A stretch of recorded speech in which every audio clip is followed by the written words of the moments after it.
Hi, I'm Kelly at Book and Paper Arts, and today I have part 2 of a 3-part project, how to make an art journal from used book papers. Now, you can use any old book papers. It can be from maybe an old dictionary, an old romance novel you only thought you wanted to read, a Reader's Digest condensed book. Any kind of old book can give you papers to make your own art journal. Yesterday, part 1, I showed how to make homemade clear gesso, and that was to prime these pages. Today, I'm going to show how you apply that, how you tear your pages and assemble them into an art journal.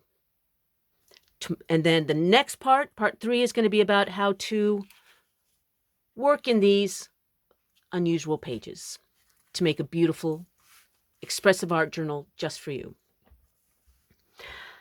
If you like journal arts, altered books, vintage books, old paper, and other ephemera, please subscribe to my YouTube channel and turn on the notifications with a little bell, and you will have more of them in your life. Let's go make a journal. How you remove your papers from a used book for pages in your new art journal depends on the kind of binding that your book has.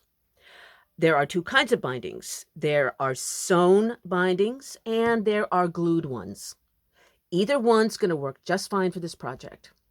First, let's look at how to remove the pages if your book has a sewn spine, a sewn binding. A book like this is made up of signatures, and a signature is a group of pages that have been grouped together and then folded and then sewn into the book. If you haven't, then you have a bunch of signatures all sewn into the book, and there you go. You can find the center of each signature by flipping through the book until you find the threads. You can also make sure, because that page is going to pull up as one, because it is one page. And sometimes you just have to look with your eyeballs. Go through the book. Nope, that's not it. That's not it. Ah, there's one. And when you get there, go ahead and, if you can, clip those threads. Now you can just pull out a folded page and the hard part's done for you. 2, 3, 4. If you cannot clip the threads, just gently ease it out like that. But it's better if you can. So I've got 4 pages here. I'm going to tear out 8 altogether. That's going to make 16 pages front and back, which is a great size for a small, fun art journal. I could leave the pages this size, this length, but I actually want one that's a little bit more square, a little bit more palm-sized. So I'm just going to do this to the eye and take off a little bit on the top and on the bottom, so that I've got almost a square. Yeah, I like that better. And I like this size for a mini art journal a lot better. I'm just going to go and tear all the pages to the same. A lot of newer books have glued bindings. And you can see that here. All these pages have just been glued flush to the spine. And if that's what you have, then you're just going to tear out the pages. I'm going to show that in this book here. That one's too fancy. This is a nice old book. But it's not that old. It's from the 70s. I could either remove the pages with a straight edge.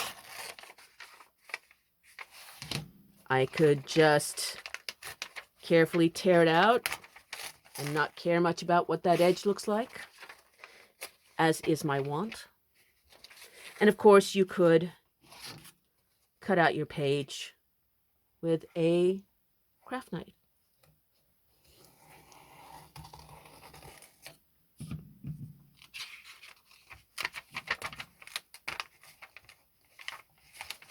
In any case, you've got your papers. Now, to make these into your own signature, you just want to fold them. So we're going to nestle these three together.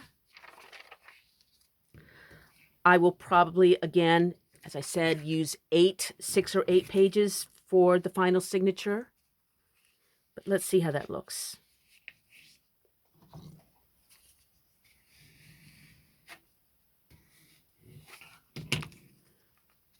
Now you have some pages from your book with its glued binding. That's where we're going to sew it right there. There's your signature. Before I sew the papers together into an art journal, I'm going to coat them with this homemade clear gesso that I made in yesterday's video. When you coat the pages with this gesso, you're going to make the paper more robust. That way it can stand up to liquid media like ink and paint, gluing and stamping and all the other good stuff. It's also going to prime the paper. If your papers aren't primed and then you use ink or paint, it could just get into the fibers of the paper and bleed and feather. By coating them this way, the ink and paint is going to be sitting on top of the coating, so it's going to really pop and be much more vibrant. So just get your brush and paint the gesso onto your page. You don't want a gloppy coat. It will take forever to dry. But make sure that you have a nice coverage. Just nice coverage, but not gloppy. When this has dried, I'm going to turn it over and then add the clear gesso to the other side. Then let that dry. When that's all done, we can sew it together. Now I have my papers that are nested together, and when they're sewn, they're going to be my new art journal. An art journal like this, which is for fun, does not have to have a cover. I have seen sketchbooks without covers in fancy paper boutiques. It's a look, it's a thing. But if you do want a cover, there are so many things that you can use. Here, I have made one using a tea bag. And if you give me any encouragement whatsoever, I will make a video on how to use a tea bag as an art supply. Here is a page from a vintage 1970s atlas. And that would make a really cute cover. You could use sheet music, you could use wrapping paper, or even just text that has a different font or typeface. Look around you, you're going to find something really good. For this cover, I'm going to use a page of wildflowers. It's just from a book I've got. And I do have a few printable scans of wildflower pages available. They are high res and they are free. They're on my website and there's a link to them in the text below this video. So you can go over there, grab them, and use them in your own work. To measure for my cover, I just want to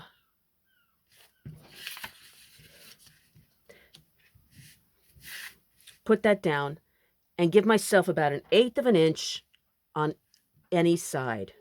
Here, here, and on top. And I'm going to lightly make pencil marks there. Then also about 1/8 of an inch here. That's going to be my spine.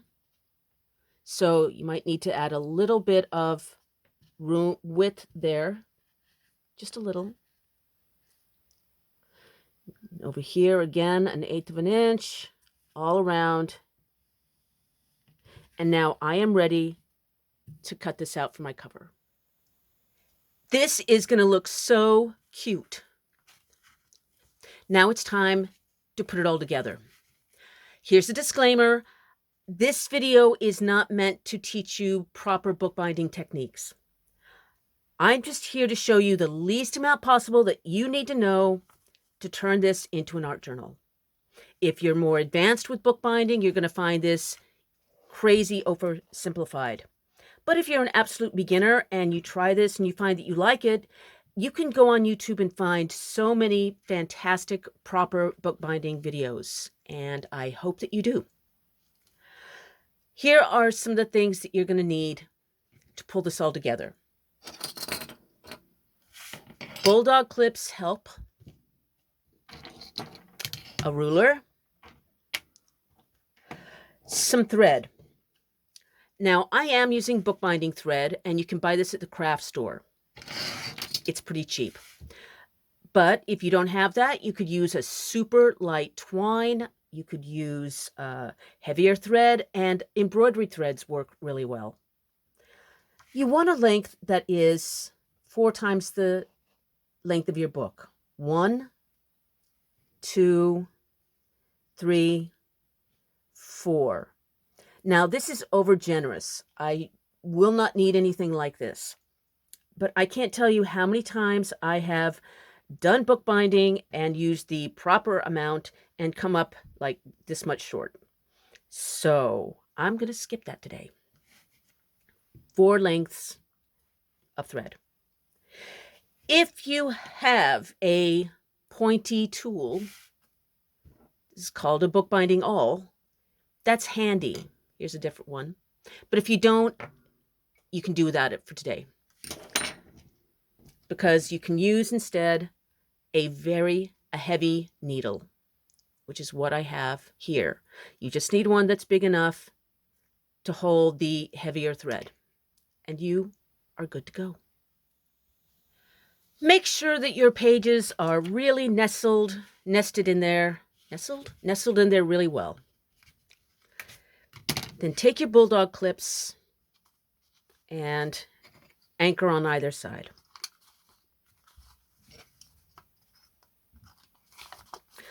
I'm going to be using a 3-hole stitch. And to find out where those 3 holes go, I want one here, here, and here. I'm going to measure the length of the book. It is 5 inches. So 2.5 is where I want my middle hole, right there. Now, this is a personal preference. I like my bottom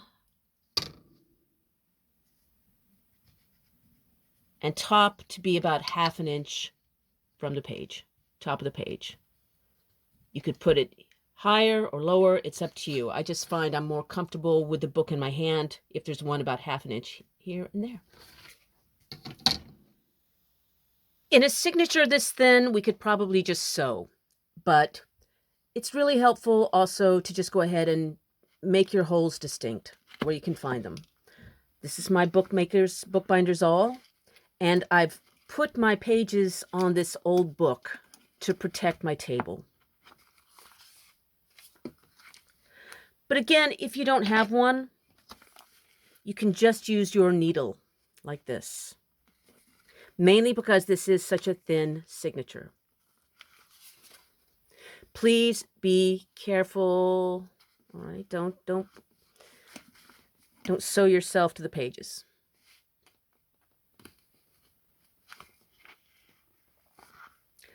And now that's prepared. Now it's time to put it together. You can start on the inside of the signature or on the outside. It's just a personal choice. In this one, I left the threads hanging out, so I started from the outside. The technique is the same. Take your thread. I haven't really doubled it up. You can, but I haven't, so it's just a single strand. And put it through your middle hole that you have prepared.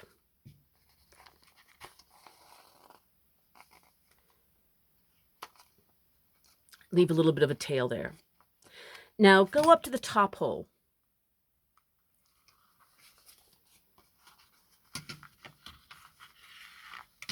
Make sure that is pulled nice and tight. Go all the way to the bottom hole.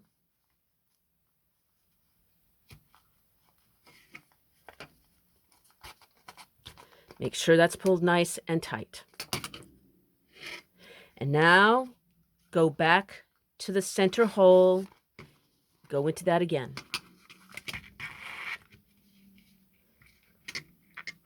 And pull everything nice and tight.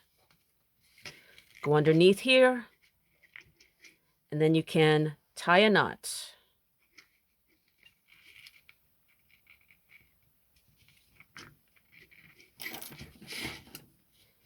Trim your threads.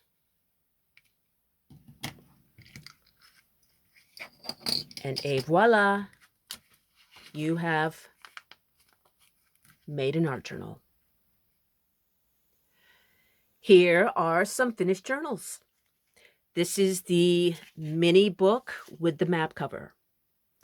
I added some blended ink to the edges here to give it a little bit of depth. What I did was I used a blending tool and a stamp pad, like this. Just pop the edges there. It's going to add a little bit more interest. That's a very pretty little book. I did the same on the edges here. This one has a slightly different binding. It only has 2 holes and it's ribbon bound. No sewing required. I have an online course that shows different ways that you can make these no-sew bindings. If you are curious about that, think you might want to make your own no-sew binding books, there's a link to that in the text below this video. Please join me in a couple of days when I am going to have the 3rd video in this project series showing how you can work in your art journal that you're making from used book papers. I've already started working in this one.